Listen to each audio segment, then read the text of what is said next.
오늘 우리들에게 주시는 하나님의 말씀은 창세기 32장 22절에서 32절까지 말씀입니다.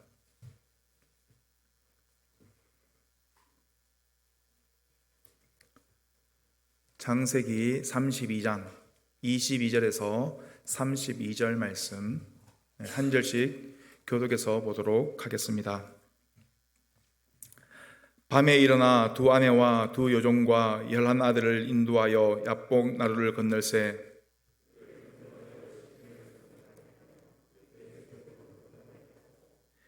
야곱은 홀로 남았더니 어떤 사람이 날이 새도록 야곱과 씨름하다가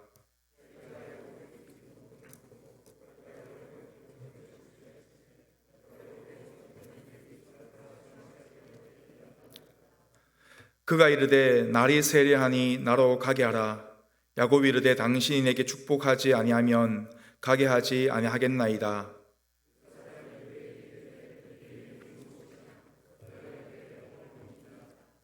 그가 이르되 내 이름을 다시는 야곱이라 부를 것이 아니요 이스라엘이라 부를 것이니 이는 내가 하나님과 및 사람들과 겨루어 이겼음이니라.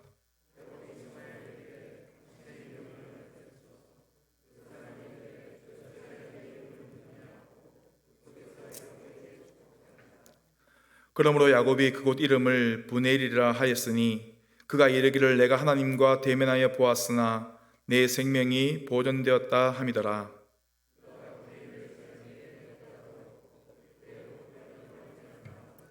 함께 보겠습니다. 그 사람이 야곱의 허벅지 관절에 있는 둔부의 힘줄을 쳤으므로 이스라엘 사람들이 지금까지 허벅지 관절에 있는 둔부의 힘줄을 먹지 아니하더라. 아멘. 귀향, 이 얼마나 가슴이 뛰는 그런 말입니까? 그런데 또 한편으로는 이 가슴 뭉클하게 하는 말이 바로 귀향입니다. 이 귀향, 그냥 돌아와도 좋은데 성공해서 돌아오면 얼마나 더 좋을까요? 오늘 본문의 야곱이 바로 그런 상황입니다. 야곱의 귀향, 그것도 거부가 되어서 고향으로 돌아오고 있습니다. 2명의 아내, 사실은 4명이죠. 그리고 13명의 자녀들, 그리고 많은 그런 재산들을 이끌고 고향으로 돌아옵니다.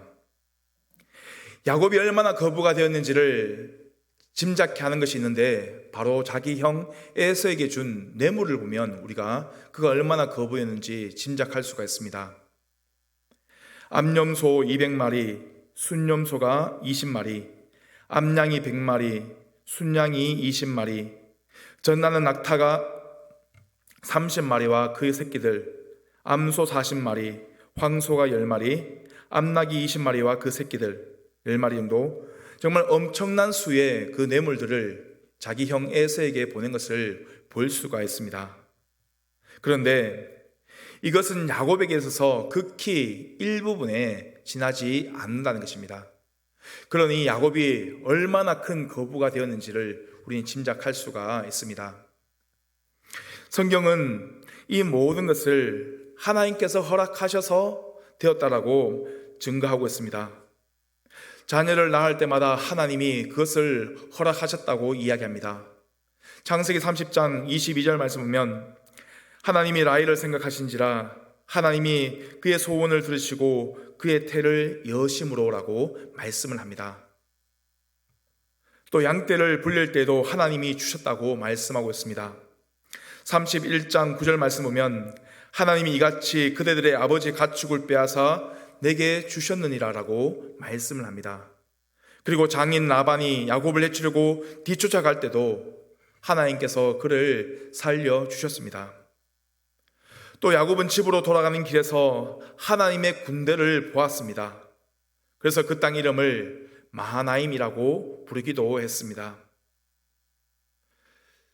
이렇게만 보면 정말 얼마나 큰 축복을 받은 사람입니까? 금이환양입니다. 세상적으로 볼 때는 참 성공한 사람이고 출세한 사람입니다. 그런데 그가 요단을 건너 조상들의 땅으로 들어가려고 발을 옮기는 그 순간 그를 기다리고 있었던 것은 죽음의 위기였습니다. 야곱은 열심히 일해서 거부가 되었지만 그 결과는 복수심에 불타 자기를 죽이려고 400명의 부하를 이끌고 온 형 에서가 그 요단 건너편에 있었다라는 것입니다. 에서는 자기 아버지가 죽으면 이 야곱을 죽이겠다고 속으로 결심한 그것을 이제 실행으로 옮기려고 이 야곱에게 다가오고 있는 것입니다. 이만하면 됐다라고, 이만큼 시간이 지났고 이만한 돈을 모았으면 됐다라고 생각했는데 그를 기다리고 있는 것은 바로 죽음이라는 것입니다. 그는 혼자였습니다. 홀로 죽음을 대면해야만 했던 것입니다. 여기서 홀로 남았다는 것은 다른 누군가에 의해서 홀로 남게 된 것이 아니라 자기 스스로 그렇게 결정을 했다라는 것입니다. 그래서 그는 혼자일 수밖에 없습니다. 형의 그 위협 앞에서는 그의 재산도 그의 가족도 아무런 도움이 되지를 못했습니다. 그런데 야곱은 그런 위기에서도 열심히 자신의 잔머리를 굴려서 선물도 보내고 그의 소유도 다 보내고 식구들까지 다 보내고 자신은 홀로 그 약복강 건너편에 홀로 남아 있습니다. 야곱은 자기가 할 수 있는 모든 방법을 다 동원했습니다. 그래도 죽음의 위협은 피할 수가 없는 것입니다. 이것이 그가 그토록 노력한 인생의 결과입니다. 그가 그토록 아등바등 인생을 살아왔던 결과라는 것입니다. 결국은 죽기 위해서 그렇게 열심히 일을 하고 돈을 모았다는 것입니다. 무엇이 야곱을 이처럼 비극적인 그런 상황으로 몰고 갔을까요? 야곱은 팥죽 한 그릇으로 형 에서의 장자권을 샀습니다. 그리하여 어머니와 공모하여 아버지 이삭을 속이고 축복을 가로챘습니다. 그리고 외삼촌 라반을 속이고 부를 축적했습니다. 그 후에 그는 승승장구합니다. 세상적인 눈으로 보면 그는 정말 성공한 사람입니다. 축복받은 사람이었습니다. 하지만 형의 장자권을 산 것도, 아버지 이삭을 속인 것도, 외삼촌 라반을 속인 것도 그 무엇으로도 변명할 수 없는 악한 행위인 것은 틀림이 없다라는 것입니다. 그럼에도 불구하고 하나님은 그를 만나 주셨고 그에게 약속을 해 주셨습니다. 우리는 여기서 특별히 야곱이 베델에서 하나님과 함께 맺은 그 언약에 대해서 우리가 함께 주목해 볼 필요가 있습니다. 창세기 28장 15절 말씀 보면 내가 너와 함께 있어 내가 어디로 가든지 너를 지키며 너를 이끌어 이 땅으로 돌아오게 할지라 내가 내게 허락한 것을 다 이루기까지 너를 떠나지 아니하리라 하신지라. 하나님은 일방적으로 야곱에게 그 언약을 맺으셨던 것입니다.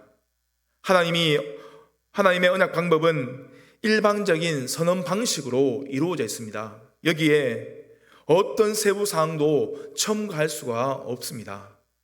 그런데 야곱은 하나님께서 말씀하신 그 계약 내용에 세부 조항을 달고 하나님과 흥정을 합니다. 창세기 28장 20절 21절 말씀입니다. 하나님이 나와 함께 계셔서 내가 가는 이 길에서 나를 지키시고 먹을 떡과 입을 옷을 주시어 내가 평안히 아버지 집으로 돌아오게 하시오면 여호와께서 나의 하나님이 되실 것이요. 그런데 이 야곱이 한 이 말을 역으로 한번 생각해 보면 야곱이 세부 조항을 단 이 사실을 이것들을 이행해 주지 아니하면 당신은 나의 하나님이 아니라는 그런 말을 하고 있다는 것입니다. 얼마나 맹랑한 말입니까? 얼마나 하나님 앞에 불손한 그런 말을 하고 있는지 우리는 볼 수 있습니다. 그럼에도 불구하고 그는 하나님의 축복을 받았고 그 축복이 이루어지는 것은 시간 문제였습니다. 그렇다면 그가 아버지를 속여서 축복을 빼앗지 않아도 됐을 것입니다. 하나님께서 내가 내게 허락한 것을 다 이루기까지 너를 떠나지 아니하리라고 말씀을 하셨지 않습니까? 거기에다가 형 에서는 이방 여인들과 결혼함으로써 장자권을 상실하게 되었습니다. 그가 만약 하나님의 약속을 믿고 그대로 살았더라면 자기 조부 아브라함처럼 부유한 사람이 됐을 것이고, 하나님께서는 그를 높여 주셨을 것입니다. 다른 사람을 행복하게 해주고 사람들의 존경을 받는 그런 사람이 됐을 수도 있다는 것입니다. 그리고 자기 아버지 이삭이 리브가를 만나서 행복하게 살았던 것처럼 그 역시도 사랑하는 라헬을 만나서 행복하게 살았을 수도 있다는 것입니다. 그런데 하란으로 떠난 이 야곱은 계약 없는 사람처럼 살았습니다. 아니, 하나님이 없는 것처럼 그렇게 살았다라는 것입니다. 그래서 한 번도 하나님의 이름을 부르거나 하나님의 재단을 쌓은 적도 없습니다. 하나님께 한번 길을 묻고 그 길을 따라간 적도 없습니다. 무엇보다도 그는 하나님과 함께 살지 않았습니다. 하나님 없는 삶이었습니다. 그가 집으로 돌아가는 이 길도 자기 마음대로 결정하고 자기가 행동으로 옮겼던 것입니다.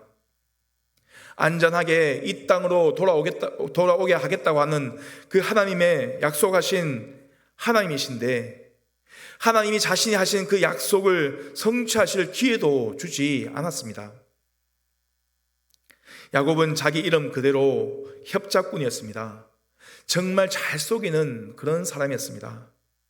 필요할 때만 하나님을 찾고 나머지는 자기 욕망을 채우기 위해서 온갖 수단 방법을 가리지 않고 살았던 사람입니다.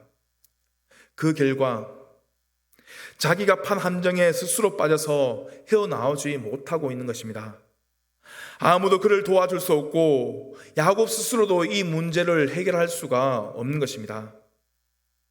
하나님만이 이 문제를 풀어갈 수가 있습니다. 그럼 하나님께서 지금 야곱이 처해 있는 이 상황을 어떻게 풀어가실까요? 하나님은 야곱의 허벅지에 뼈를 치셨습니다.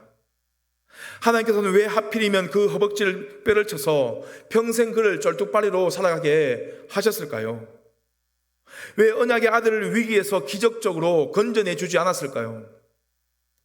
그런데 그때 만약 야곱을 안전하게 구해 주셨다면 그가 변했을까요?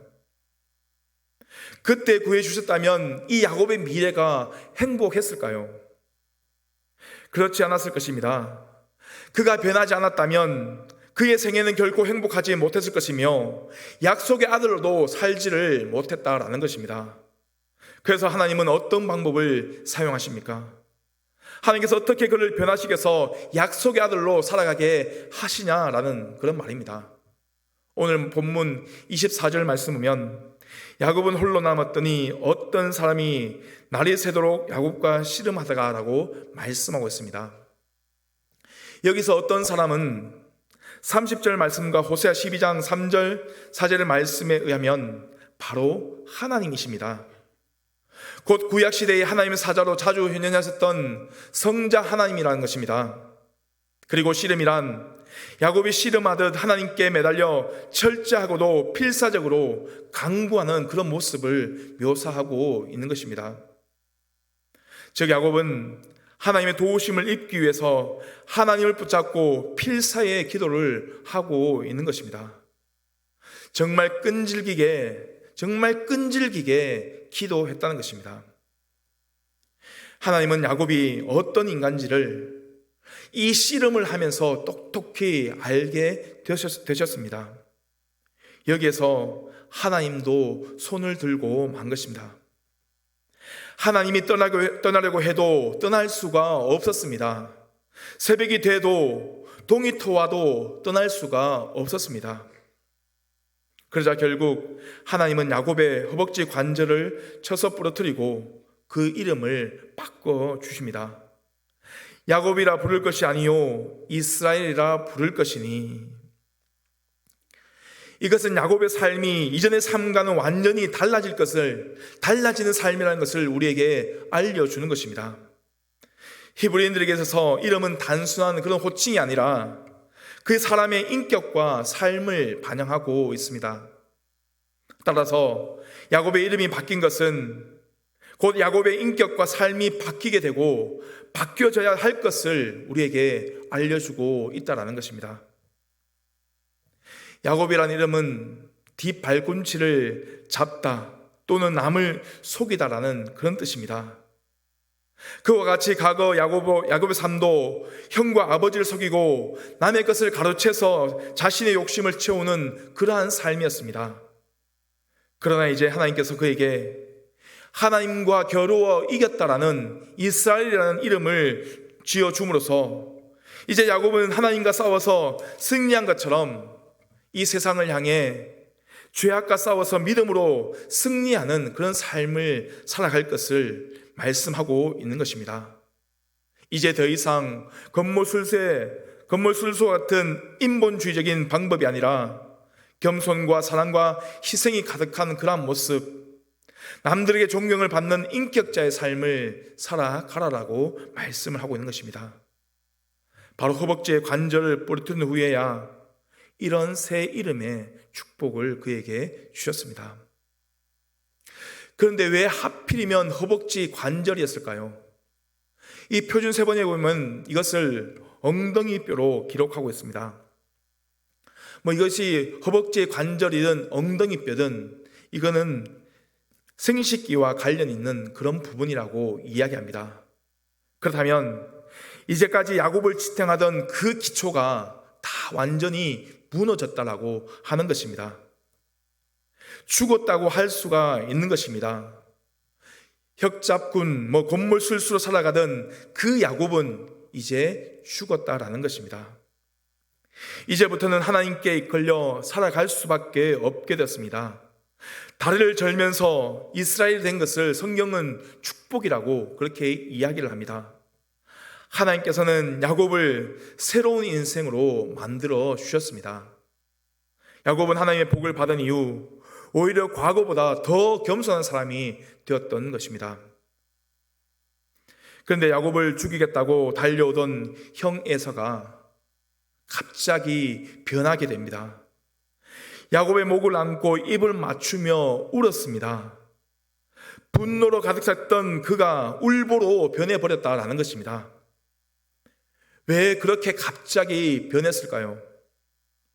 한번 상상해 보십시오. 야곱이 쩔뚝거리면서 형을 향해 나오는 그런 모습이 보이십니까? 그러한 모습에서 형 에서가 무엇을 느꼈을까요? 이 모습에 에서의 마음이 무너진 것입니다.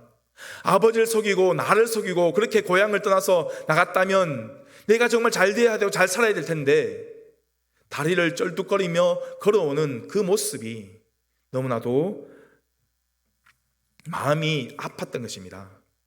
동정심이 생겨났던 것입니다. 야곱의 지난 삶은 형 에서와 싸워야 했고 하나님과도 싸워야 했습니다.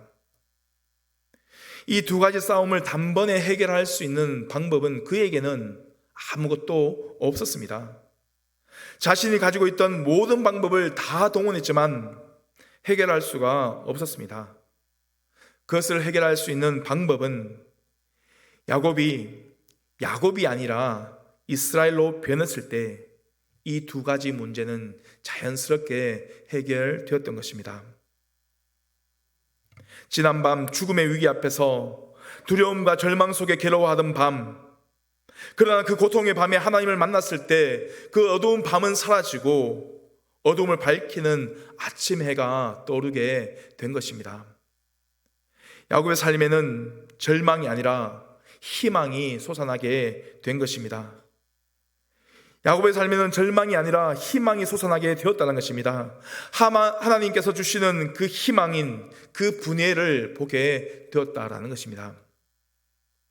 지금까지 속고 속이는 거짓으로 가득했던, 그럼에도 고난과 역경으로 점철되었던 그 야곱의 삶이 이 분예에서 하나님을 만난 그 사건을 계기로 완전히 변화되어지는 것입니다. 그리고 자신이 무너질 때, 하나님의 방법으로 살아갈 때 비로소 야곱은 새 아침을 맞이하게 된 것입니다. 사람들이 하나님께 돌아와서 그 말씀을 듣고 바르게 살아가면 그 사람에게 일어나는 변화를 이사야서는 이렇게 말씀을 하고 있습니다. 이사야 58장 8절 9절 말씀입니다.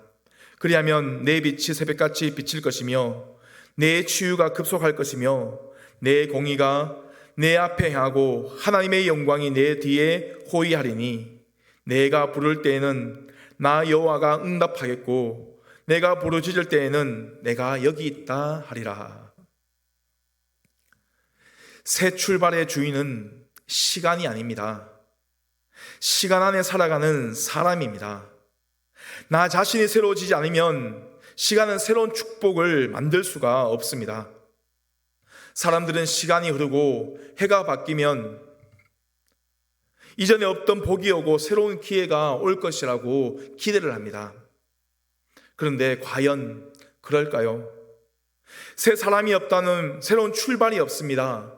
아무리 시간이 변하고 날짜가 가고 바뀌어도 사람이 바뀌지 않으면 새로운 시작은 없다라는 것입니다. 또 아무리 복을 달라고 부르짖어도 나 자신이 변하지 않으면 그 복은 우리에게 오지 않을 것입니다. 그러므로 우리는 무너져야 합니다. 나는 물론 하나님도 기뻐하시고 그러면 내 이웃도 기뻐할 것입니다. 무엇을 바꾸어야 할지, 무엇을 내가 변해야 할지 한번 곰곰이 생각해보고 결단해 보시기를 바랍니다. 올 2023년 이 새해가 자신의 삶이 변화되어 하나님과 함께하는 새로운 아침을 맞았던 이 야곱처럼 우리 모든 성도들도 내가 주도하던 그 세상을 멈추고 내가 살아서 나를 움직이던 그 삶을 멈추고 하나님이 이끌어가는, 하나님이 주도해가는 그런 희망의 새 아침을 열어가는 우리 모든 성도들 되어서 모든 꿈을 이루고 하나님의 복을 받는 우리 모든 성도 되시기를 바랍니다. 거룩하신 하나님 아버지, 우리의 삶이 여전히 과거에 머물러 있는 삶이 아니라 늘 우리 곁에 계시는 하나님을 만나 새해 새로운 삶으로 출발할 수 있도록 지금까지의 모습은 벗어버리고 하나님께서 기뻐하시고 내 이웃들도 기뻐하는 모습으로 변화되어 희망의 새해를 열어가는, 또한 주도해가는 우리 모든 성도님들 될 수 있도록 주님 도와주시옵소서. 언제나 우리의 삶을 인도하시고 이끌어 가시는 예수님의 이름으로 기도드립니다. 아멘.